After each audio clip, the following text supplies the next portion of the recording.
Johanna Van Gogh, la femme qui a fait Van Gogh, partie 1 sur 6.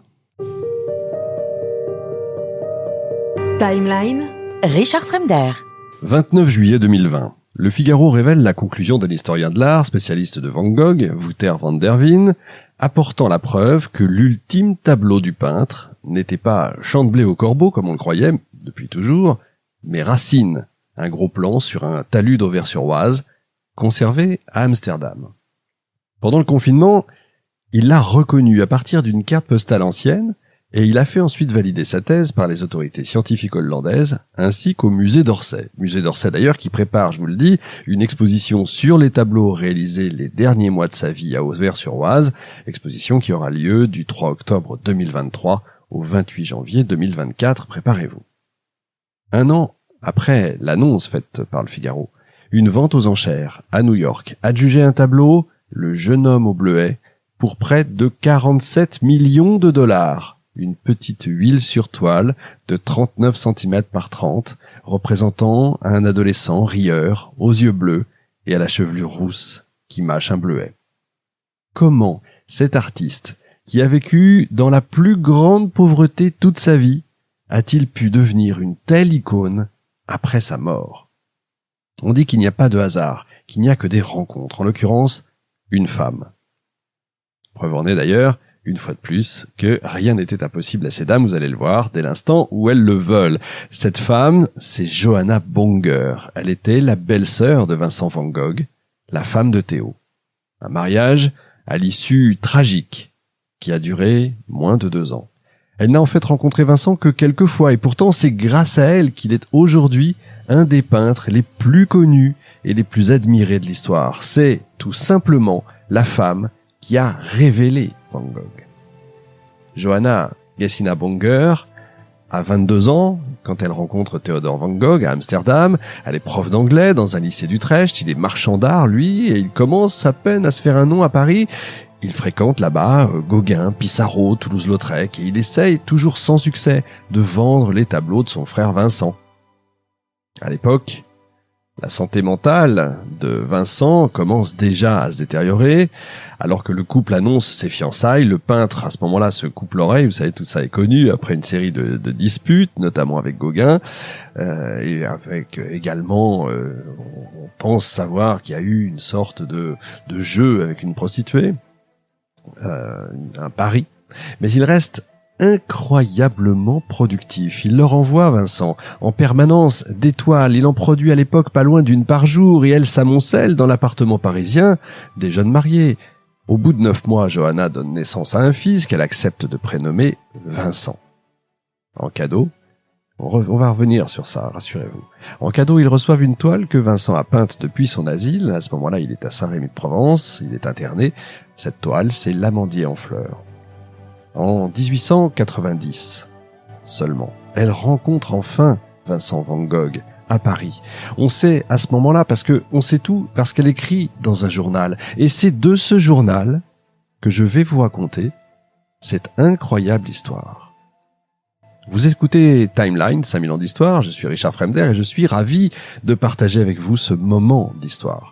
Vous le savez peut-être, vous pouvez nous retrouver sur les réseaux sociaux, la page Facebook, Timeline 5000 ans d'histoire, sur Instagram, Timeline-podcast, sur Twitch pour le direct chaque semaine, Timeline-podcast, et évidemment notre site internet timelinepodcast.fr où vous retrouvez en plus des émissions, les textes parfois, etc., etc.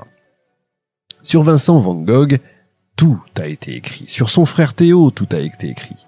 Mais en réalité, très peu ont évoqué ce dont je vais vous parler aujourd'hui, ce qu'il est advenu de Johanna Van Gogh Bonger, qui a vécu un double veuvage, tant le lien entre les deux frères était fort.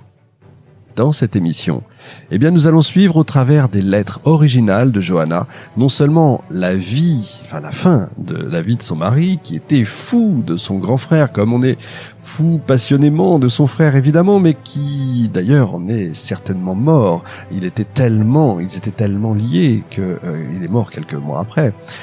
On va comprendre pourquoi tous les deux ont quitté Paris avec un nourrisson, et comment par amour pour son défunt mari, lisant les lettres innombrables échangées entre les deux frères, elle va réaliser le rêve de Théo, faire de Vincent un peintre admiré et reconnu à force de volonté et d'acharnement. Une femme hors norme dont la détermination a tout simplement changé la face de l'art contemporain. Johanna van Gogh, la femme qui a fait Van Gogh.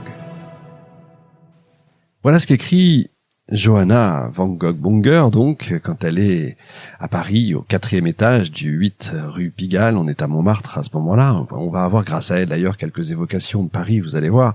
Voilà ce qu'elle écrit à ce moment-là. « Je me suis toujours sentie un peu comme une intruse, un intermédiaire entre les frères Van Gogh. » C'est son journal intime. Hein. L'idée de Théo, c'est de perpétuer la tradition familiale en prénommant leur fils Vincent. Ça, je voudrais revenir une seconde dessus parce que vous allez vous dire, mais c'est absolument incroyable. Et oui, on peut dire que c'est un prénom fort, un prénom marqué par le malheur dans cette famille, parce que avant Vincent et Théo, le Vincent Van Gogh qu'on connaît, il y avait déjà eu un autre frère, lui aussi prénommé Vincent, et il était mort à la naissance, ou quelques heures après sa naissance, et un an jour pour jour, comme une condamnation, naît le Vincent Van Gogh qu'on connaît. C'est assez incroyable et il le prénomme Vincent, c'est quelque chose de fou. Et le second Vincent a grandi en déposant des fleurs sur une tombe où il lisait son nom et la date de son anniversaire. Voilà ce qu'elle écrit. De quoi donner des frissons dorénavant dans ce journal. Vincent sera le prénom par lequel je désignerai mon fils. L'autre, le mort, celui des cobaltes et des jaunes, celui des champs de blé mûrs et des tournesols contre le monde, je l'appellerai Van Gogh. À Paris, la grève déjà, à cette époque-là, la grève des cochers de fiacre, provoquée par le refus des compagnies d'acheter de nouveaux véhicules, est largement suivie, et les quotidiens rendent compte des difficultés que ça entraîne évidemment pour les riches qui veulent pas aller à pied, et pour les touristes qui n'ont pas de temps à perdre. Il y a déjà des touristes, hein, souvenez-vous des émissions qu'on a pu faire dans Timeline 5000 ans d'histoire. Donc l'absence de voitures de louage dans la ville qui se désertifie, évidemment tout ça se fait remarquer. C'est pourquoi ce samedi d'août 1890, Johanna peut voir le pavé de Paris dans toute son ampleur, ces pavés de Paris qui luisent sous les becs de gaz, les nouveaux becs de gaz qui viennent de s'installer dans la ville. Et parfois, j'essaierai de vous donner un petit peu les impressions de la ville et des pays, puisqu'on va aussi beaucoup parler, bien sûr, des Pays-Bas. Comme presque tous les mardis, Johanna et son frère André déjeunent ensemble. André lui donne des précisions sur la mort de Van Gogh. Il lui avoue que oui, Théo était démoli, tandis que Van Gogh, avec une balle dans le corps, était en train de fumer. Il n'était pas encore mort, hein, fumait tranquillement, sûr de sa fin qui était imminente. Le peintre voyait s'approcher avec angoisse la mort, et il dit « Je voudrais pouvoir partir ainsi ». Il est mort dans les bras de son frère, ce qui est quelque chose d'assez épouvantable, j'imagine. L'émission 5000 ans d'histoire est désormais accessible gratuitement, divisée en 6 parties, du vendredi au mercredi. En vous abonnant pour 2 € par mois, le prix d'un café, vous avez accès à l'émission et aux plus de 300 autres, en entier, en exclusivité, et surtout sans pub. Le lien est dans la description.